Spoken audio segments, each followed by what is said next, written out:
ಪ್ರಿಯ ವಿದ್ಯಾರ್ಥಿಗಳೇ,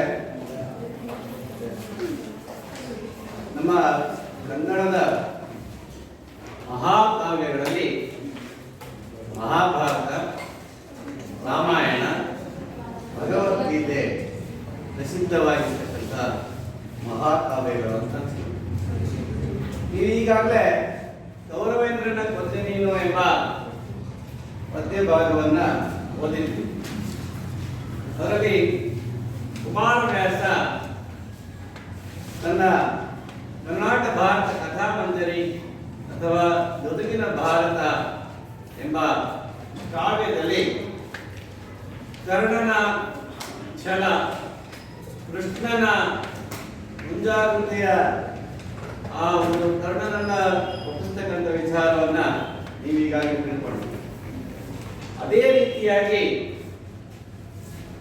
ಈ ಮಹಾಭಾರತದ ಮತ್ತೊಂದು ಪ್ರಸಂಗವನ್ನ ನೀವೀಗ ತಿಳ್ಕೊಳ್ತೀರಿ. ಅದೇ ರನ್ನನ ಗದಾಯುದ್ಧದ ಆಗ ಛಲಮನೆ ಮೆರವೆ. ಯಾವುದು? ಛಲಮನೆ ನೋಡ್ಕೊಳ್ಳಿ, ಛಲಮನೆ ಮೆರವೆ. ಯಾವುದು? ಛಲಮನೆ ಮೆರವೆ.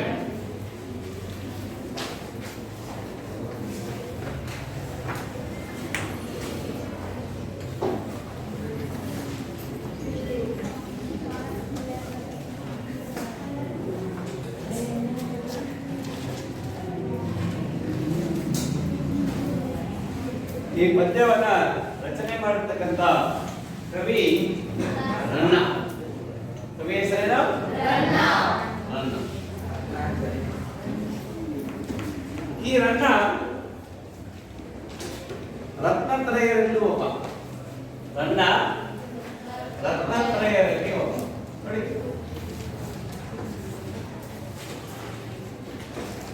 ಕನ್ನಡ ರತ್ನತ್ರಯರು ಯಾರು ಅಂತ ಹೇಳ್ತೀರಾ? ರತ್ನತ್ರಯ ಯಾರಿಗಾರು ಗೊತ್ತಾ? 8ನೇ ತರಗತಿಯಲ್ಲಿ ನೀವು ತಿಳ್ಕೊಂಡಿರ್ತೀರಿ, ನಿಂತ್ಕೊಂಡು ಹೇಳ್ಬೇಕು. ಹೇಳಮ್ಮ, ಹೇಳಿ ಒಂದೊಂದೇ ಜೋರಾಗಿ ಹೇಳ್ಬೇಕು. ಪಂಪ, ರನ್ನ, ಜನ್ಮ. ಬರೀತೀರಾ?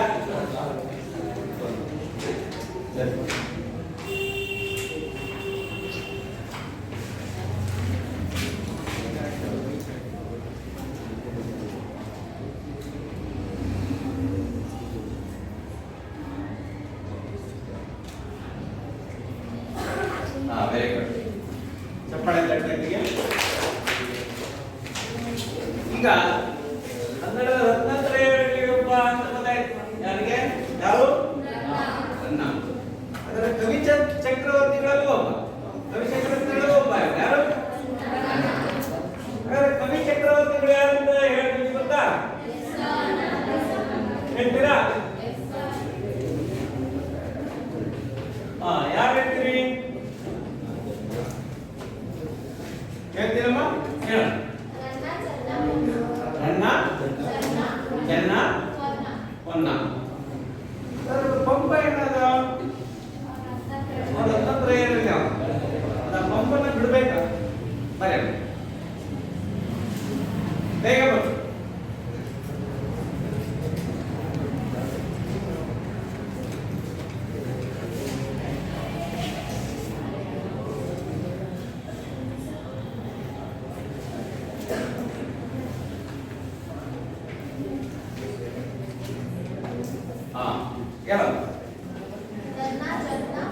ರನ್ನ, ಚೆನ್ನ, ಹೊನ್ನ.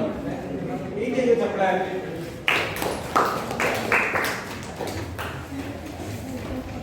ಈ ರನ್ನನ ಬಗ್ಗೆ ನಾವು ಪರಿಚಯ ಮಾಡ್ಕೊಳ್ತಾ ಇದ್ದೇವೆ.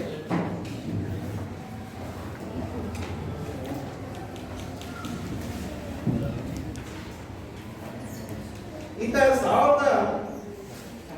ಸುಮಾರು 1949ರಲ್ಲಿ ಇದ್ದಂತಹ ಒಬ್ಬ ಕವಿ. ಈತನ ಕಾಲ ಎಷ್ಟು? ಅಲ್ಲ, 940. ಸುಮಾರು 949ರಲ್ಲಿ ಇದ್ದಂತಹ ಒಬ್ಬ ಕವಿ ಯಾರು? ಈತನ ಜನ್ಮಸ್ಥಳ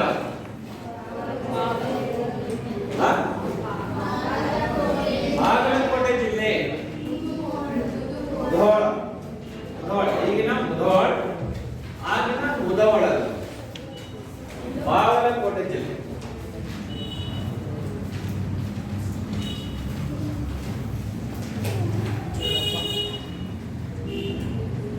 ಮುಧೋಳ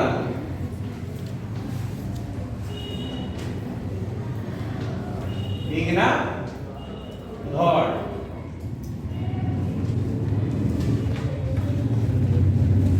ಈ ರನ್ನನ ಬಗ್ಗೆ ಕೆಲವೊಂದು ಮಾಹಿತಿಯನ್ನು ನಾವು ತಿಳ್ಕೊಳ್ಳಿ. ರನ್ನ ನೀವು 8ನೇ ತರಗತಿಯಲ್ಲಿ ಓದಿದ್ದೀರಿ ಈಗಾಗಲೇ. ತಲಕಾಡಿನ ವೈಭವ ಎಂಬ ಗ್ರಂಥದಲ್ಲಿ ರನ್ನನ ಬಗ್ಗೆ ಪರಿಚಯ ಬಂತು. ಕರಿಮಲ್ಲೂರು ಈಶ್ವರನ್ ಅವರು ರಚನೆ ಮಾಡತಕ್ಕಂಥ ಗದ್ಯ. ಬಹಳಷ್ಟು ವಿಚಾರವನ್ನು ನಾವು ತಿಳ್ಕೋಬಹುದು. ಈತನ ತಂದೆ ಹೆಸರೇನು? ಜಿನವಲ್ಲಭ ಅಂತ ಹೇಳಿ. ತಂದೆ ಹೆಸರೇನು? ಜಿನವಲ್ಲಭ. ತಾಯಿ ಹೆಸರು ಅಬ್ಬಲಪ್ಪೆ. ತಾಯಿ ಹೆಸರೇನು? ಈ ರನ್ನ ಜೈನ ಮನೆತನದ ಮಳೆಗಾಲ ವಂಶದಲ್ಲಿ ಕುಲದಲ್ಲಿ ಹುಟ್ಟಿದಂತವನು. ಆ ಕಾಲದ ಪ್ರಸಿದ್ಧ ಗುರು, ಇವರು ಗುರುಗಳ ಹೆಸರೇನು? ಅಜಿತ ಸೇನಾಚಾರ್ಯರು. ಗುರುಗಳಾರಪ್ಪ? ಅಜಿತ ಸೇನಾಚಾರ್ಯರು ಅಂತ ಕರೀತಾರೆ. ನೋಡಿ, ಅದಕ್ಕೋಸ್ಕರನೇ ಆ ಗುರುಗಳ ನೆನಪಿಗೋಸ್ಕರನೇ ಒಂದು ಜೈನ ಧಾರ್ಮಿಕ ಕೃತಿಯನ್ನು ರಚನೆ ಮಾಡ್ತಾರೆ. ಯಾರು? ರನ್ನ. ಅದೇ ಅಜಿತ ತೀರ್ಥಂಕರ ಪುರಾಣ ತಿಲಕ. ಕಾಣ್ತಾ ಇದೆಯಲ್ಲ ನಿಮಗೆ? ಅಜಿತ ತೀರ್ಥಂಕರ ಪುರಾಣ ತಿಲಕ. ಅದನ್ನ ಗದ್ಯಾನುವಾದ ಮಾಡಿದ್ದಾರೆ. ಯಾರು? ಪಂಡಿತ ನಾಗರಾಜಯ್ಯ ಅಂತೇಳಿ. ಇದನ್ನ ಕರ್ನಾಟಕ ಸಾಹಿತ್ಯ ಅಕಾಡೆಮಿ, ನೋಡಿ, ಕರ್ನಾಟಕ ಸಾಹಿತ್ಯ ಅಕಾಡೆಮಿಯವರು ಪ್ರಕಟಿಸಿದ್ದಾರೆ. ಕರ್ನಾಟಕ ಸಾಹಿತ್ಯ ಅಕಾಡೆಮಿಯವರು ಪ್ರಕಟಿಸಿದ್ದಾರೆ. ಆ ಒಂದು ಅಜಿತ ತೀರ್ಥಂಕರ ಪುರಾಣ ತಿಲಕ ದೀಪಿಕಾ ಅಂತ ಹೇಳಿ ಆ ಒಂದು ಪುಸ್ತಕವನ್ನ ನೋಡಿ. ಯಾರ ಹೆಸರಿದೆ ಅದು? ಅವರ ಗುರುಗಳಾದಂಥ ಅಜಿತ ಸೇನಾಚಾರ್ಯರ ಕುರಿತಾಗಿ ಇರ್ತಕ್ಕಂಥ ಗ್ರಂಥ. ಆ ಅಜಿತ ಸೇನಾಚಾರ್ಯರ ಬಳಿ ಈ ರನ್ನ ವಿದ್ಯಾಭ್ಯಾಸವನ್ನ ಕಲಿತಾನೆ. ಈತನು 5 ಕೃತಿಗಳನ್ನ ರಚನೆ ಮಾಡಿದ್ದಾರೆ ಅಂತಕ್ಕಂಥ ಒಂದು ವಿಚಾರ ಇದೆ. ಆದರೆ ನಮಗೆ ಗೊತ್ತಿರ್ತಕ್ಕಂಥ 3 ಕೃತಿಗಳು ಮಾತ್ರ. ಆ 3 ಕೃತಿಗಳು ಯಾವ್ಯಾವು? ದಾಸ ಅಲ್ಲ, ಸ್ವತಂತ್ರ ಏನು? ಗದಾಯುಧ. ಸಾಹಸ ಭೀಮ ವಿಜಯ ಗದಾಯುಧ. ಸರಿ. ಮತ್ತೆ ಅಜಿತ ತೀರ್ಥಂಕರ ಪುರಾಣ ತಿಲಕಂ, ಮತ್ತೆ ಪರಶುರಾಮ ಚರಿತಂ, ಮತ್ತೆ ಚಕ್ರೇಶ್ವರ ಚರಿತಂ ಎಂಬ ಕಾವ್ಯಗಳನ್ನು ರಚನೆ ಮಾಡಿದ್ದಾರೆ. ರನ್ನ ಕಂದ ಎಂಬ ನಿಘಂಟನ್ನ ಬರೆದಿದ್ದಾನೆ. ಆದರೆ ಅದು ನಮಗೆ ಬರ್ತಿದೆ. ಈ ರೀತಿಯಾಗಿ ಅವನ 5 ಕೃತಿಗಳು ಬರೆದಿದ್ದಾನೆ ಅಂತ ಹೇಳ್ತಾರೆ. ಈ ರನ್ನನ ಜೀವನ ಚರಿತ್ರೆಗೆ ಸಂಬಂಧಿಸಿದಂತಹ ಅನೇಕ ವಿಚಾರಗಳನ್ನ ನಾವು 2 ಕೃತಿಗಳಲ್ಲಿ ದೊರೆಯುತ್ತವೆ. ಯಾವ್ಯಾವು? ಈಗ ನೀವು ಪರಿಚಯ ಮಾಡಿಕೊಂಡಂತ ಅಜಿತನಾದ ಪುರಾಣ ತಿಲಕ ದೀಪಿಕಾ ಅಂತಕ್ಕಂಥ ಒಂದು ಕೃತಿ, ಮತ್ತೆ 2ನೇದು ಗದಾಯುಧ ದರ್ಪಣಂ ಎಂಬ ಕೃತಿ. ಈ 2 ಕೃತಿಗಳಲ್ಲಿ ಈತನ ವಿಚಾರ ದೊರೆತಾ ಹೋಗ್ತವೆ. ಇವನು ಘಟಪ್ರಭಾ ಮತ್ತು ಕೃಷ್ಣಾ ನದಿ ಅಂತ ಹೇಳಿದಿರ. ಘಟಪ್ರಭಾ ಮತ್ತೆ ಕೃಷ್ಣಾ ನದಿಗಳು ಹರಿಯುವಲ್ಲಿ ದತ್ತವಾಡಿಗೆ ದಕ್ಷಿಣಕ್ಕೂ, ತೊರಗಲಿಗೆ ಉತ್ತರಕ್ಕೂ, ಬೆಳುಗಲಿ ಎಂಬ ದೇಶವಿದೆ. ಈ ಬೆಳಗಲಿ 500ರಲ್ಲಿ ಅಗ್ಗಳವೆನಿಸುವ ಜಮಖಂಡಿ ಎಂಬ ಪ್ರಾಂತವಿದೆ. ಇದಕ್ಕೆ ತಿಲಕಪ್ರಾಯವಾಗಿ ಪ್ರಸಿದ್ಧಿ ಪಡೆದ ಬೆಳಗುಲಿ ಅಂದ್ರೆ ಈಗಿನ ರನ್ನ ಬೆಳಗುಲಿ ಅಂತ ಕರೀತಾರೆ. ಈ ಸ್ಥಳವೇ ರನ್ನನ ಜನ್ಮಸ್ಥಳ ಅಂತ ಕರೀತಾರೆ. ಈತನ ತಾಯಿ ಈಗಾಗಲೇ ತಿಳ್ಕೊಂಡ ಹಾಗೆ ಅಪ್ಪಲಬ್ಬೆ, ಮತ್ತೆ ತಂದೆ ಚಿರವಲ್ಲಭ, ಈತನ ಅಣ್ಣಂದಿರು ರೇಚಣ ಮತ್ತೆ ಮಾರಯ್ಯ ಅಂತೇಳಿ. ಈತನ ಸಾಂಸಾರಿಕ ಜೀವನ ಕೂಡ ಬಹಳ ಚೆನ್ನಾಗಿತ್ತಂತೆ. ಆತನಿಗೆ ಇಬ್ಬರು ಹೆಂಡತಿಯರಿದ್ದಂತೆ. ಒಬ್ಳು ಶಾಂತಿ ಅಂತ ಹೇಳಿ ಮತ್ತೆ ಜಕ್ಕಿ ಅಂತ ಹೇಳಿ ಇಬ್ಬರು ಹೆಂಡತಿ ಇರುವಂತ ಮಾಹಿತಿ ದೊರೆಯುತ್ತದೆ. ಧರ್ಮದಲ್ಲಿ ನಿಷ್ಠೆಯುಳ್ಳವರೆಂದು ಇವರ ವರ್ಣನೆ ನಮಗೆ ದೊರೆಯುತ್ತದೆ. ಇವರಿಗೆ ರಾಯ ಮತ್ತು ಅತ್ತಿಮೊಬ್ಬೆ ಅಂತಕ್ಕಂಥ ಇಬ್ರು ಮಕ್ಕಳಿದ್ರು ಅಂತಕ್ಕಂಥ ವಿಚಾರವನ್ನು ನಮಗೆ ದೊರೆಯುತ್ತದೆ. ನೋಡಿ, ಈ ಚಾವುಂಡರಾಯ ಗಂಗರ ಮಂತ್ರಿಯಾಗಿದ್ದ. ಚಾವುಂಡರಾಯ ಗಂಗರ ಮಂತ್ರಿಯಾಗಿದ್ದ. ಅಲ್ಲಿ ಮತ್ತೊಬ್ಬರು ಒಬ್ಬ ಪವಿತ್ರವಾದಂತಹ ಗುಣವನ್ನ ಚರಿತ್ರೆಯನ್ನು ಉಳ್ಳಂತಹ ಒಬ್ಬ ಹೆಣ್ಣು ಮಗಳಿದ್ರು. ಯಾರು? ಅತ್ತಿಮಬ್ಬೆ ಅಂತೇಳಿ. ಆ ಚಾವುಂಡರಾಯ ಮತ್ತು ಅತ್ತಿಮಬ್ಬೆಯ ಹೆಸರನ್ನೇ ತನ್ನ ಮಕ್ಕಳಿಗೆ ಇಟ್ಟಿದ್ದಾನೆ. ಯಾರು? ರನ್ನ. ರಾಯ ಅತ್ತಿಮಬ್ಬೆ ಅಂತ ಹೆಸರಿಟ್ಟಿದ್ದಾನೆ. ಈ ರನ್ನ ಜೈನ ಧರ್ಮೀಯನಾದರೂ ಈತ ವೈಶ್ಯ ಪಂಗಡದವನೆಂದು ಹೇಳಲಾಗಿದೆ. ಯಾವ ಧರ್ಮೀಯನ? ಜೈನ ಧರ್ಮೀಯ ಕೂಡ ವೈಶ್ಯ ಪಂಗಡದವನೆಂದು ಹೇಳಲಾಗಿದೆ. ಕವಿ ತನ್ನ ಕಾವ್ಯಗಳಲ್ಲಿ ಹುಟ್ಟಿದ ಬಳೆಗಾರ ಕುಲದೊಳ್ ಎಂದು ಸ್ಪಷ್ಟವಾಗಿ ಹೇಳಿಕೊಂಡಿದ್ದಾನೆ. ಯಾರು? ರನ್ನ ಕವಿ. ಹಾಗಾಗಿ ಜೊತೆಗೆ ವೈಶ್ಯ ಧ್ವಜ, ಮಣಿಕುಳ್ಳಾರ್ಗ ಎಂಬ ಪದಗಳನ್ನ ಪದೇ ಪದೇ ಬಳಸಿದ್ದಾನೆ. ಇಂತಹ ವರ್ಗವೊಂದರಿಂದ ಬಂದ ವ್ಯಕ್ತಿಯೊಬ್ಬ ಕವಿಯಾದದ್ದು ವಿಶೇಷ ಅಲ್ವಾ? ಒಬ್ಬ ವ್ಯಾಪಾರಿಯ ಮಗ ಕವಿಯಾಗಿದ್ದು ವಿಶೇಷ ಅಲ್ವಾ? ಬಳೆಗಾರ ವೃತ್ತಿಯ ಮಾಡ್ತಕ್ಕಂಥ ಒಬ್ಬ ಮನುಷ್ಯ ಬಳೆಗಾರ ವೃತ್ತಿಯನ್ನು ಮರಳಲ್ಲಿ ಬಚ್ಚಿಟ್ಟು ತಲಕಾಡಿಗೆ ಓಡಿ ಬಂದ. ರನ್ನ, ನೀವು ತಲಕಾಡಿನ ಪಟ್ಟದಲ್ಲಿ ಓದಿದ್ದೀರಾ? ಹೇಗೆ ಬಂದ? ಅಲ್ಲಿ ರಾಯನಿದ್ದಾನೆ, ಅತ್ತಿಮಬ್ಬೆ ಇದ್ದಾಳೆ, ಅಜಿತ ಸೇನ ಗುರುಗಳ ಶಿಷ್ಯವೃಂದವಿದೆ ಅಂತ ಬಂದ ಅಲ್ವಾ? ಆ ರೀತಿಯಾಗಿ ಆತ ಬಂದತೆ ವಿಶೇಷ ಅಂತ ಹೇಳ್ತಿದ್ದಾರೆ. ಆದರೂ ಈ ವರ್ಗ ಸಂವೇದನೆ ಇವನ ಕಾವ್ಯಗಳಲ್ಲಿ ಇಲ್ಲ. ಅಷ್ಟರ ಮಟ್ಟಿಗೆ ಜೈನ ಧರ್ಮ ಇವನನ್ನ ಆವರಿಸಿದೆ ಅಂತ ಹೇಳ್ತಾರೆ. ಈ ರನ್ನನಿಗೆ ತಂದೆಯಿಂದ ಬಳುವಳಿಯಾಗಿ ಬಂದದ್ದು ಯಾವ ವೃತ್ತಿ? ಬಳೆಗಾರ ವೃತ್ತಿ. ಆದ್ರೆ ರನ್ನ ಪ್ರತಿಕೂಲ ಪರಿಸ್ಥಿತಿಯೊಡನೆ ಹೋರಾಡಿ ಕವಿಯಾದ. ಚಿಕ್ಕಂದಿನಿಂದಲೂ ಓದಿನಲ್ಲಿ ಆಸಕ್ತನಾಗಿದ್ದಂತಹ ಈತ ತನ್ನ ಆಸಕ್ತಿಯನ್ನ ಪೂರೈಸಿಕೊಳ್ಳಲು ದಕ್ಷಿಣದ ಗಂಗ ರಾಜ್ಯಕ್ಕೆ ಬರ್ತಾನೆ. ಇದಕ್ಕೆ ಆ ಕಾಲದಲ್ಲಿ ಶ್ರವಣಬೆಳಗೊಳ ಜೈನ ಸಂಸ್ಕೃತಿಯ ಕೇಂದ್ರವಾಗಿದ್ದ ಕಾರಣ ಆಗಿರ್ಬೋದು. ಜೊತೆಗೆ ಚಾವುಂಡರಾಯನ ವ್ಯಕ್ತಿತ್ವ ಕೀರ್ತಿಗಳು ಸೇರಿರಬೇಕು. ಪುಣ್ಯ ವಿಶೇಷದಿಂದ ಇವನಿಗೆ ಗಂಗ ಮಂತ್ರಿ ಚಾವುಂಡರಾಯನ ಆಶ್ರಯ ಸಿಗ್ತದೆ. ಗಂಗರ ಮಂತ್ರಿ ಯಾರು? ಚಾವುಂಡರಾಯ. ಆತನ ಆಶ್ರಯದಲ್ಲಿ ಈತ ಕವಿಯಾಗಿರ್ತಾನೆ.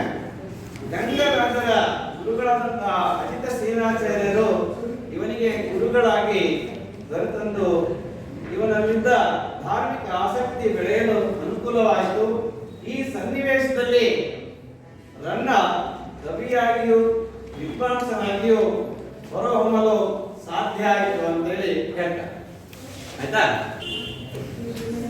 ಈ ರನ್ನ ರಚಿಸಿದಂತ ಕೃತಿಗಳ ಬಗ್ಗೆ ತಿಳ್ಕೊಳ್ತಾ ಇದ್ವಿ. ರನ್ನನ ಗದಾಯುದ್ಧ ದರ್ಪಣ ಕೂಡ ನಮಗೆ ಒಂಥರ ದರ್ಪಣ ಅಂದ್ರೇನು ಕನ್ನಡಿ ಎನ್ನುವ ರೀತಿಯಲ್ಲಿದೆ. ಆ ರನ್ನ ಗದಾಯುದ್ಧದ ಇಂದ ಆಯ್ಕೆ ಮಾಡಿಕೊಳ್ತಕ್ಕಂತಹ ಒಂದು ಪದ್ಯವೇ ಯಾವುದು? ಚಲಮನೆ ಮೆರವೆ. ನೋಡ್ತಾ ಇದ್ದೀರಲ್ಲ? ನೋಡಿ, ಚಲಮನೆ ಮೆರವೆ ಬರೆದಿರ್ತಕ್ಕಂತಹ ಕವಿ ಯಾರು?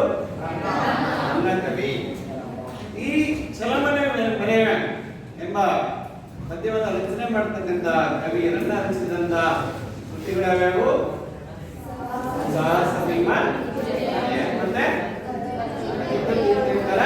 ಪ್ರಾಣ ತಿಲಕ ಮತ್ತೆ ಚಕ್ರೇಶ್ವರ ಚರಿತ ಮತ್ತೆ ರುದ್ರಾಮ ಚರಿತ ಎಂಬ ಕೃತಿಗಳನ್ನ ರಚನೆ ಮಾಡಿದಂತೆ ನೋಡಿ. ಈ ಕುರುಕ್ಷೇತ್ರ ಯುದ್ಧದಲ್ಲಿ ಯಾರು ಕುರುಕ್ಷೇತ್ರ ಯುದ್ಧ ರಣರಂಗ ಇದೆಯಲ್ಲ, ಆ ರಣರಂಗದಲ್ಲಿ ಈ ಛಲಮನೆ ಮೆರವೆಂಬ ಪದ್ಯ ಇದೆಯಲ್ಲ, ಅಲ್ಲಿ ಯಾರ್ಯಾರು ನಮಗೆ ಯಾರು ಶರಶೈಯಲ್ಲಿ ಮಲಗಿರ್ತಾರೆ? ಭೀಷ್ಮಾಚಾರ್ಯರು ಶರಶೈಯಲ್ಲಿ ಮಲಗಿರ್ತಾರೆ.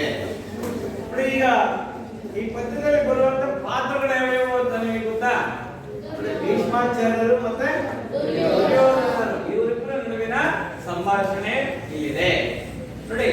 ಭೀಮ ಯಾವ ವಂಶಕ್ಕೆ ಸೇರಿದವನು? ಪಾಂಡವ ವಂಶಕ್ಕೆ ಸೇರಿದವನು. ದುರ್ಯೋಧನ ಕೌರವರ ವಂಶಕ್ಕೆ ಸೇರಿದವನು ಅಂತ ಹೇಳ್ತಾರೆ. ಈ ವಿಚಾರ ನಿಮಗೆ ಗೊತ್ತಿದೆ ನೋಡಿ. ಈಗ ಕುಂತಿ ಆ ದೂರ್ವಾಸ ಮುನಿಗಳಿಂದ 5 ವರಗಳನ್ನು ಪಡೆದಿದ್ಲು ಅಂತ. ಆ 5 ವರಗಳಲ್ಲಿ ಮೊದಲನೇ ವರ ಯಾವುದು? ಸೂರ್ಯನ ವರದಿಂದ ಮತ್ತೆ ಎರಡನೇ ವರ ಯಮನ ವರದಿಂದ ಯುಧಿಷ್ಠಿರ ತಿಳಿಸ್ತಾನೆ. ಮೂರನೇ ವರ ವಾಯುವಿನ ವರ ಪ್ರಸಾದದಿಂದ ಭೀಮ ತಿಳಿಸ್ತಾನೆ. ನಾಲ್ಕನೇ ವರ ಇಂದ್ರನ ವರ ಪ್ರಸಾದದಿಂದ ಅರ್ಜುನ ತಿಳಿಸ್ತಾನೆ. 5ನೇ ವರ ದೇವತೆಗಳ ವರ ಪ್ರಸಾದದಿಂದ ಅವರು ಯಾರ ಮಕ್ಕಳು? ಮಾತೃ ಮಕ್ಕಳು ಅಂತ ವಿಚಾರ ನಿಮಗೆ ಈಗಾಗಲೇ ಗೊತ್ತಿದೆ. ಇಲ್ಲಿ ದುರ್ಯೋಧನನಿಗೆ ಬಹಳಷ್ಟು ಶತ್ರುತ್ವವನ್ನು ಉಳ್ಳಂತವರು ಈ ಪಾಂಡವರ ಮೇಲೆ ಯಾರು ಸಿದ್ಧಿರುತ್ತವರು? ಭೀಮ ಮತ್ತೆ ಅರ್ಜುನನ ಮೇಲೆ ಸಿದ್ಧಿರುತ್ತ ಅಲ್ವಾ?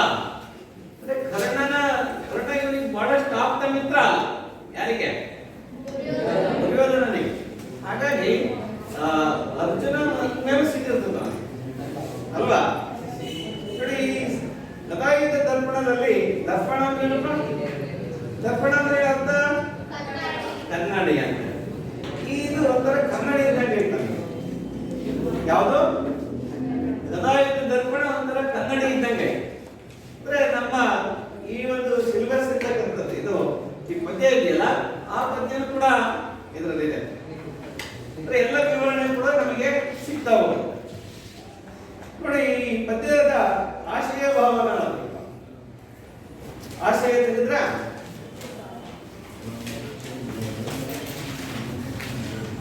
ದುರ್ಯೋಧನನು ತಂದೆ ತಾಯಿಯರ ಅಪೇಕ್ಷೆಯಂತೆ. ದುರ್ಯೋಧನನ ತಂದೆ ತಾಯಿಯಾರಪ್ಪ? ದುರ್ಯೋಧನ ತಂದೆ ತಾಯಿಯಾರು? ತಂದೆ ಧೃತರಾಷ್ಟ್ರ, ತಾಯಿ ಗಾಂಧಾರ. ಇವರ ಅಪೇಕ್ಷೆ ಏನು? ಅಪೇಕ್ಷೆ ಆಗಿದ್ದು ಏನು ಅಪೇಕ್ಷೆ ಆಗಿತ್ತು? ರಣರಂಗದಲ್ಲಿ ಶರಸೆಯಿದ್ದಂತಹ ನಿಮ್ಮ ತಾತನಾದಂತಹ ಭೀಷ್ಮಾಚಾರ್ಯರನ್ನ ಭೇಟಿ ಮಾಡಿ ಅವರ ಆಶೀರ್ವಾದವನ್ನ ತೆಗೆದುಕೊಂಡು ಬಾ. ನೀನು ಉಳಿದವರು ನೀನೊಬ್ಬನೇ. ಆ 100 ಜನರಲ್ಲಿ ನೀನೊಬ್ಬನೇ ಉಳಿದಿಯಪ್ಪ. ಪೆರ್ಮಾರ ಉಳಿದಂತೆ ನೀನು ಉಳಿದೈ ಅಂತೆ. ಆ ಭೀಷ್ಮಾಚಾರ್ಯರ ವಿಚಾರವನ್ನ ಇಲ್ಲಿ ಪ್ರಸ್ತಾಪ ಮಾಡ್ತಾ ಹೇಳ್ತಿದ್ದಾರೆ. ಈ ದುರ್ಯೋಧನನ ಸಹೋದರರು 99 ಜನರು ಇಲ್ಲಿ ನಾಶವಾಗಿದ್ದಾರೆ. ನೀನೊಬ್ಬನಾದ್ರೂ ದೊಡ್ಡದಾದ ಮರ ಉಳ್ಕೊಂಡಿದೀಯಾ? ನೀನು ಭೀಷ್ಮಾಚಾರ್ಯರ ಆಶೀರ್ವಾದ ಪಡೆದ್ರೆ ನೀನಾದ್ರೂ ಒಬ್ಬನಾದ್ರೂ ಉಳಿತೀಯಪ್ಪ. ನೀನು ಪಾಂಡವರ ಜೊತೆಗೆ ಸಂಧಿಯನ್ನ ಮಾಡ್ಕೊಂಡ್ಬಿಡು ಅಂತ ಹೇಳ್ತಾರೆ. ಒಪ್ಪೋದಿಲ್ಲ. ಭೀಷ್ಮಾಚಾರ್ಯರ ಆಶೀರ್ವಾದವನ್ನು ಪಡ್ಕೊಂಬ, ಶರಶೈಯಲ್ಲಿ ಮಲಗಿದಂತ ತಾತ ಭೀಷ್ಮರ ಸಲಹೆಯನ್ನ ಪಡ್ಕೊಂಬ ಅಂತ ಕಳಿಸ್ತಾರೆ. ಆ ಭೀಷ್ಮರ ಯುದ್ಧವನ್ನ ಮಾಡದೆ ಪಾಂಡವರೊಂದಿಗೆ ಏನ್ ಮಾಡ್ಬೇಕು ಅಂತ ಹೇಳ್ತಾರೆ? ಸಂಧಿ ಮಾಡಿಕೊಂಡು ಬದುಕಬೇಕೆಂಬ ಸಲಹೆಯನ್ನ ದುರ್ಯೋಧನನಿಗೆ ನೀಡ್ತಾರೆ. ಆದ್ರೆ ದುರ್ಯೋಧನ ಅದಕ್ಕೆ ಒಪ್ಕೊಳ್ಳೋದು. ತಾನು ಯುದ್ಧವನ್ನೇ ಮಾಡುವುದಾಗಿ ತಿಳಿಸ್ತಾನೆ. ಯಾರಿಗೆ? ಭೀಷ್ಮಾಚಾರ್ಯನಿಗೆ. ಈ ಸಂದರ್ಭದಲ್ಲಿ ಪ್ರಕಟಗೊಳ್ಳುವ ದುರ್ಯೋಧನನ ಛಲದ ಗುಣ ಅವನ ಸ್ವಭಾವಕ್ಕೆ ತಕ್ಕುದಾಗಿ ಇಲ್ಲಿ ನಿರೂಪಿತವಾಗಿದೆ. ಎಲ್ಲಿ? ಛಲಮನೆ ಎರಡೆಂಬ ಪದ್ಯದಲ್ಲಿ. ನೋಡಿ, ಒಂದೇ ಪದ್ಯ ನೋಡೋಣ. ಇಂಬುಕೇವೆ ಅಪ್ಪುಡೆ ಪಾಂಡವರನ್ನು ಹೊರಂಬಡಿಸಿ ಸಂಧಿಯಂ ಮಾಡಿ ಪೂರ್ವ ಕ್ರಮದೊಳ್ ನಡೆವ ಅಂತು ಮಾಡ್ಪಿನ್ ಇನ್ನು ಅವರ್ ಎಂಬ ಇಂಬುಕೆಯದೆ அவர் மீறுவரல்ல நீனும் எம்ம வேணுவதம் நீரದೆ ನೆಗಳಲು ಕೇಳ್ಕೊಂ ಎನೆ ಸುಯೋಧನ ಏನಾಗ್ತಾ ಇದೆ? ಏನಾಗ್ತಾ ಇದೆ? ಭೀಷ್ಮಾಚಾರ್ಯರು ದುರ್ಯೋಧನಿಗೆ ಹೇಳ್ತಾರೆ. ದುರ್ಯೋಧನ ಎಲ್ಲಿಗೆ ಬಂದಿದ್ದಾನೆ? ಎಲ್ಲಿ ಬಂದಾನೆ? ಭೀಷ್ಮಾಚಾರ್ಯರು ಎಲ್ಲಿದ್ದಾರೆ? ಅವರು ಆ ಕುರುಕ್ಷೇತ್ರ ಯುದ್ಧ ಭೂಮಿಯಲ್ಲಿ ಶಿರಸೆಯಲ್ಲಿ ಮಲಗಿದ್ದಾರೆ. ಆ ತಾತನಿಗೆ ನಮಸ್ಕಾರ ಮಾಡ್ತಾನೆ. ಯಾರೋ? ದುರ್ಯೋಧನ. ಆಗ ಆ ದುರ್ಯೋಧನನಿಗೆ ಭೀಷ್ಮಾಚಾರ್ಯರು ಹೇಳ್ತಾರೆ ಏನಂತ? ಇಂಬುಕೇವೆ ಅಪ್ಪುಡೆ, ನೀನು ಒಪ್ಪಿಕೊಳ್ಳುವುದಾದರೆ, ನೀನು ಸಹಕರಿಸುವುದಾದರೆ ಪಾಂಡವರನ್ನು ಒಡಂಬಡಿಸಿ, ಪಾಂಡವರನ್ನ ಒಪ್ಪಿಸಿ. ಪಾಂಡವರನ್ನ ಒಡಂಬಡಿಸಿದ್ರೆ ಅಂತ ಒಡಂಬಡು, ಒಪ್ಪಿಸಿ. ಪಾಂಡವರನ್ನ ಒಪ್ಪಿಸಿ ಏನ್ ಮಾಡ್ತೀನಿ? ಸಂಧಿಯನ್ನು ಮಾಡಿ, ಅಂದ್ರೆ ಅವರನ್ನ ಸಂಧಿ ಮಾಡ್ತೀನಿ, ಅಂದ್ರೆ ಅವರ ಜೊತೆಗೆ ಒಪ್ಪಂದವನ್ನ ಮಾಡಿಕೊಂಡು ಪೂರ್ವ ಕ್ರಮದಳು ಹಿಂದೆ ಹೇಗಿದ್ರೋ ಹಾಗೆ ತಿಳಿಸಿ. ಹಿಂದೆ ಹೇಗಿದ್ರೋ ಹಾಗೆ ಅಣ್ಣ ತಮ್ಮಂದರು ಸಹೋದರರು ಸಹಬಾಳ್ವೆಯಿಂದ ಮಾಡುವಾಗ ಮಾಡ್ತೀನಿ. ಯಾರು ಮಾತಾಡ್ತಿರಲ್ಲಿ? ಪೂರ್ವ ಕ್ರಮದಳು ನಡೆವ ಹಾಗೆ ಮಾಡ್ತೀನಿ, ಮಾಡುವೆನು. ಇನ್ನು ಅವರ್ ಎಂಬ ಹಂತದ ಇಂಬುಕೆಯವರೇ, ನೋಡಿ, ಆ ನೀನು ಹೇಗೆ ನನಗೆ ಮೊಮ್ಮಗನೋ ಪಾಂಡವರು ನನಗೆ ಮೊಮ್ಮಗನೇ. ಹಾಗಾಗಿ ನಾನು ಹೇಳಿದ್ದನ್ನ ಮೀರುವವರಲ್ಲ ಯಾರು? ಪಾಂಡವರು ನಾನು ಹೇಳಿದಂತೆ ನನ್ನ ಸಲಹೆಯಂತೆ ನಡೆದುಕೊಳ್ಳುತ್ತಾರೆ. ನೀನು ಒಪ್ಕೊಳ್ಳೋದಾದ್ರೆ ನಾನು ಅವರನ್ನ ಒಪ್ಪಿಸ್ತೀನಿ. ಯಾವುದಕ್ಕೆ? ಸಂಧಿಯನ್ನು ಮಾಡಿಕೊಳ್ಳೋದಕ್ಕೆ. ಎಮ್ಮ ಅಂದದ ಇಂಬುಕೆಯವರೇ ಅವರು ಮೀರುವವರಲ್ಲ. ನಾನು ಹೇಳಿದ್ದನ್ನ ಒಪ್ಕೊಳ್ತೇವೆ, ಅವರು ಮೀರಲ್ಲ. ಒಪ್ಕೊಳ್ತಾರೆ. ಎಮ್ಮ ಬೇಡುವುದ ಮೀರದೆ ನೆಗಳಲು ಬೇಡ್ಕೊಂ. ನಾನು ಹೇಳಿದ್ದನ್ನ ನೀನು ಕೇಳೋದಾದ್ರೆ ಸುಯೋಧನ ಅದಕ್ಕೆ ಏನ್ ಮಾಡ್ತಾನೆ? ನಸನಾಗ್ತಾನೆ. ನಿಮಗೆ ಪಡೆಮಟ್ಟು ಕೋಪ ಈ ಸಮಕ ತಿಂಬಂದೆನ್ ಅಹಿತರೊಳ್ ಸಂಧಿಯನ್ ಮಾಡಿ ಸಮರ್ಪಣಿಸಲು ಎಂದು ಬಂದನೆ. ಸಮರದೊಳ್ಳೆನಗಚ್ಚ ಬೇಡಿ ಮಾವುದು ಪಂಚಂ. ಏನ್ ತಾತ ಏನ್ ಹೇಳ್ತಿದ್ದೀರಾ ನೀವು? ನಿಮಗೆ ಸಾಷ್ಟಾಂಗ ನಮಸ್ಕಾರವನ್ನ ಪ್ರಣಾಮವನ್ನ ಮಾಡಿ ಆಶೀರ್ವಾದವನ್ನ ಪಡೆಯುವ ನಿರ್ಧಾರದಿಂದ ಬಂದಿದ್ದೇನಲ್ಲದೆ ಶತ್ರುಗಳೊಂದಿಗೆ ಸಂಧಾನವನ್ನ ಏರ್ಪಡಿಸುವುದಕ್ಕಾಗಿ ಬಂದೆನೆಂದು ಭಾವಿಸಿದ್ದೀರಾ? ಯುದ್ಧದಲ್ಲಿ ನಾನು ಮಾಡಬೇಕಾದ ಕಾರ್ಯವೇನೆಂಬುದನ್ನು ಮಾತ್ರ ನೀವು ತಿಳಿಸಿರಿ, ಅಪ್ಪಣೆ ಕೊಡಿಸಿರಿ. ಸಂಧಿಯ ಮಾತನ್ನ ಎತ್ತುವುದೇ ಬೇಡ. ಯಾರು? ಯಾರು? ದುರ್ಯೋಧನ. ಯಾರಿಗೆ ಹೇಳ್ದ? ತಾತ ಭೀಷ್ಮಾಚಾರ್ಯನಿಗೆ ಈ ರೀತಿಯಾಗಿ ಯಾರು? ದುರ್ಯೋಧನ. ಮುಂದುವರೆದ ನೋಡಿ, ಅದೇ ದುರ್ಯೋಧನ ತಾತ ನೆಲಕ್ಕಿರಿಯುವುದೆಂದು ಬಂದಿದ್ದರೆ ಛಲಕ್ಕಿರಬೇಕು. ಪಾಂಡು ಸುಂದರೊಳ್ ಈ ನೆಲ ಇದು ಪಾಂಡ್ ನೆಲ ನಿನಗೆ ನಿನಗ ಎಂತ ಹೇಳ್ತಿದ್ದೀರಾ ಅಜ್ಜ? ನಾನು ಪಾಂಡವರೊಡನೆ ರಾಜ್ಯಕ್ಕಾಗಿ ಯುದ್ಧ ಮಾಡುತ್ತೇನೆ ಎಂದು ಭಾವಿಸಿದ್ದೀರಾ? ನಾನು ಕಾದುವುದು ಛಲಕ್ಕೋಸ್ಕರ, ನೆಲಕ್ಕೋಸ್ಕರ ಅಲ್ಲ. ನನ್ನ ಪಾಲಿಗೆ ಈ ಭೂಮಿ ಹಾಳು ಭೂಮಿ.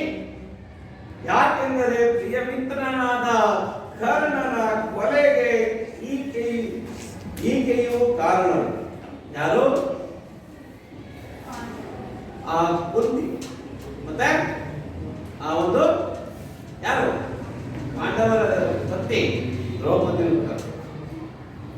ಆದುದರಿಂದ ದ್ರೋಹಿಯಾದ ಈ ಭೂರಮೆಯೊಂದಿಗೆ, ಈ ಭೂಮಿಯೊಂದಿಗೆ, ಈ ಭೂಮಿನೂ ಕಾರಣ ಅದ. ಆ ಭೂಮಿಗೋಸ್ಕರ ಓಡಾಡೋದಕ್ಕೆ ತಾನೆ ನಾನು ಈ ತರ ಪರಿಸ್ಥಿತಿ ಆಗಿದ್ದು. ಈ ಭೂಮಿ ತಾಯಿಯೂ ಕಾರಣ. ಈ ಭೂರಮೆಯೊಂದಿಗೆ ಇನ್ನು ನಾನು ಬಾಳುವುದು ಹೇಗೆ? ಬಾಳುವುದುಂಟೆ. ಮೃದುವಾದ ಪನೆಯ ಅರ್ಥ ಏನು? ಬಾಳುವುದುಂಟೆ. ಬರ್ಬೇಕು. ಮೃದುವಾದ ಪನೆ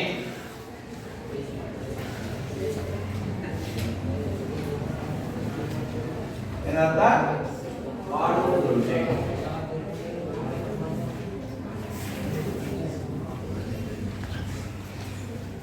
ಈ ರೀತಿಯಾಗಿ ಅವನು ಹೇಳ್ತಾರೆ. ಯಾರು? ದುರ್ಯೋಧನ. ಮುಂದೆ ಬಂದು ಹೇಳ್ತಾರೆ ನೋಡಿ, ಅದೇ ದುರ್ಯೋಧನ ಭೀಷ್ಮಾಚಾರ್ಯರಿಗೆ ಎನ್ನ ಅನುಗಾಳಂ ಎನ್ನ ಅಂಗಧರ್ಮನಂ ಇಕ್ಕಿದ ಪಾರ್ಥ ಭೀಮರ್ ಉಳ್ಳ ಅನ್ನೆಯಂ ಒಳ್ಳೆಗೆ ಎನ್ನ ಒಡಲೋಳು ಎನ್ನ ಹಸು ಉಳ್ಳಿನಂ ಅಜ್ಜ ಸದ್ಯಂ ಮುನ್ನಂ ಆವಲ್ಲೆ ಇಬ್ಬರಂ ಇಕ್ಕುವೆಂ ಇಕ್ಕಿ ಬಳಿಕೆ ಸಂಧಿಗೆವೆನ್ ನೆಗಳ್ತ ಅಂತ ಕಾತ್ಮಜನೋಳ್ ಎನ್ನ ಅಳಲ್ ಅರಿತೊಡೆ ಆಗದು ಎಂಬೆನೆ. ನೋಡಿ ಏನಾಗ್ತದೆ ಮುಂದೆ ಛಲವನ್ನ ಹೇಗೆ ಪ್ರತಿಪಾದಿಸ್ತಾರೆ ನೋಡಿ. ಅಜ್ಜ, ನಾನು ಇನ್ನೊಂದು ಮಾತು ಹೇಳ್ತೀನಿ ಕೇಳಿ. ಎನ್ನ ಅನುಗಾಳ ನೋಡಿ, ನನ್ನ ಪ್ರಿಯ ತಮ್ಮನಾದಂತಹ ನೋಡಿ, ನನ್ನ ಪ್ರೀತಿಯ ಭಟ್ಟನಾದಂತಹ ಕರ್ಣನನ್ನ, ತಮ್ಮನಾದಂತಹ ದುಶ್ಯಾಸನನನ್ನ ಕೊಂದಂತಹ ಅರ್ಜುನನು ಭೀಮನು ಇರುವವರೆಗೂ ನನ್ನ ದೇಹದಲ್ಲಿ ಪ್ರಾಣವಿರುವವರೆಗೂ ಸಂಧಿಯನ್ನು ಮಾಡಿಕೊಳ್ಳುವುದಿಲ್ಲ. ಮೊದಲವರಿಬ್ಬರನ್ನು ಒಂದು ಸೇಡನ್ನು ತೀರಿಸಿಕೊಡುತ್ತೇನೆ. ಬಳಿಕ ಪ್ರಸಿದ್ಧರಾದಂತಹ ಧರ್ಮರಾಯರೊಂದಿಗೆ ಬೇಕಾದ್ರೆ ಸಂಧಿಯನ್ನು ಮಾಡೋಣ. ನನ್ನ ದುಃಖವು ತೀರಿದ ಬಳಿಕ ಸಂಧಿ ಬೇಡ ಅಂತ ಹೇಳ್ತೀನ. ನನಗೆ ಆ ಭೀಮ ಅರ್ಜುನರು ಮಾತ್ರ ಇದ್ರೆ ನಾನು ಯಾವುದೇ ಕಡತ ಸಂಧಿಯನ್ನು ಮಾಡ್ಕೊಡೋದಿಲ್ಲ ಅಂತ ಎಷ್ಟು ಗಂಟಾ ಘೋಷವಾಗಿ ಹೇಳ್ತಾರೆ ನೋಡಿ. ಅವನ ಛಲ ಎಂತದ್ದು ಅಂತ ನೀವು ಗಮನಿಸ್ಬೇಕು. ಯಾವ ತರ ಛಲ ಇದೆ ಅವನಿಗೆ ಅಲ್ವಾ? ಮುಂದೆ ಹುಟ್ಟಿದ ನೂರವರಂ ಒಡ ಹುಟ್ಟಿದ ನೂರವರಂ ಇದಿರ್ಚಿ ಸತ್ತೊಡೆ ಕೋಪಂ ಹುಟ್ಟಿ ಪದೊಂದು ಸತ್ತ ಹುಟ್ಟರೆ ಪಾಂಡವರೊಳಗೆ ಇದು ಛಲವನ್ನೇ ಬೇರೆ ನೋಡಿ. ಮುಂದುವರೆದು ಏನು ಹೇಳ್ತದ? ನಾನು ಹುಟ್ಟಿದ ನೂರವರಂ ನೋಡಿ, ನನ್ನ 100 ಮಂದಿ ಮಕ್ಕಳು, ಒಡ ಹುಟ್ಟಿದ 100 ಮಂದಿ ಸಹೋದರರು ಶತ್ರುಗಳೊಂದಿಗೆ ಯುದ್ಧ ಮಾಡಿ ಸತ್ತು ಹೋದರು. ಅವರ ಸಾವಿನಿಂದಾಗಿ ನನ್ನ ಕೋಪವು ಹುಟ್ಟಿ ವಿಜೃಂಭಿಸುತ್ತಿದೆ. ಸತ್ತವರು ಮತ್ತೆ ಹುಟ್ಟುವುದಿಲ್ಲವೇ? ಜೀವಗಳ್ಳನಾಗಿ ಬಾಳುವುದಕ್ಕಿಂತ ಯುದ್ಧದಲ್ಲಿ ಸಾಯುವುದೇ ಮೇಲು. ಆದುದರಿಂದ ಪಾಂಡವರೊಂದಿಗೆ ಯುದ್ಧವನ್ನು ಮಾಡಿ ನನ್ನ ಛಲವನ್ನ ಸಾಧಿಸುತ್ತೇನೆ ಅಂತ ಹೇಳ್ತಾನೆ. ಯಾರು? ದುರ್ಯೋಧನ.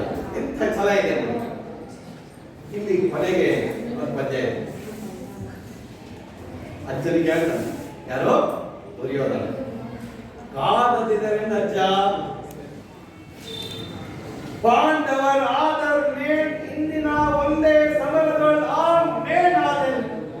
ಅದರಿಂದ ಪಾಂಡವರಿಗೆ ಆದದು ಮೇನ್ ಆಯ್ತು, ಗೌರವಕ್ಕೆ ಅವರಿಗೆ ನೋಡಿ. ಮುಂದೆ ಹೇಳ್ತಾನ ಅಜ್ಜ, ಪಾಂಡವರೊಂದಿಗೆ ಹೋರಾಡಿಯೇ ತೀರುವೆನು. ಇಂದಿನ ಯುದ್ಧದಲ್ಲಿ ಒಂದು ಪಾಂಡವರು ಉಳಿಯಬೇಕು, ಇಲ್ಲವೇ ನಾನು ಉಳಿಯಬೇಕು. ಇಬ್ಬರು ಉಳಿಯಲು ಸರ್ವಥಾ ಸಾಧ್ಯವಿಲ್ಲ. ನಾನು ಅಳಿಯದೆ ಭೂಮಂಡಲವು ಪಾಂಡವರಿಗಾಯಿತು, ಅವರು ಅಳಿಯದೆ ಅಖಂಡವಾದ ಭೂಮಂಡಲವು ಕೌರವನಿಗೆ ಆಯಿತು. ಸಂಧಿಯ ಮೂಲಕ ಭೂಮಿಯನ್ನು ಪಾಲು ಮಾಡಿಕೊಂಡು ಆಳುವ ಮಾತೇ ಇಲ್ಲವೆಂಬ ಭಾವ ಇದೆ. ಅಂದ್ರೆ ಇದ್ರೆ ನಾನಿರ್ಬೇಕು, ಇಲ್ಲ ಪಾಂಡವರಿರ್ಬೇಕು, ಇಬ್ರು ಹಂಚ್ಕೊಂಡು ಬದುಕ ಮಾತೇ ಇಲ್ಲ ಅಂತ ಖಂಡಿತವಾಗಿ ಹೇಳ್ತಿದ್ದಾನೆ. ಯಾರು? ದುರ್ಯೋಧನ. ಈಗ ಒಂದಿಷ್ಟು ಗೃಹಪಾಠವನ್ನು ಬರ್ಕೊಳ್ಳಿ, ಬೇಗ ಬರ್ಕೊಳ್ಳಿ. ನಿಮಗೆ ನಮಸ್ಕರಿಸಿ ಹೋಗಲು ಬಂದನಷ್ಟೇ ಎಂದು ದುರ್ಯೋಧನ ಯಾರಿಗೆ ಹೇಳುವನು?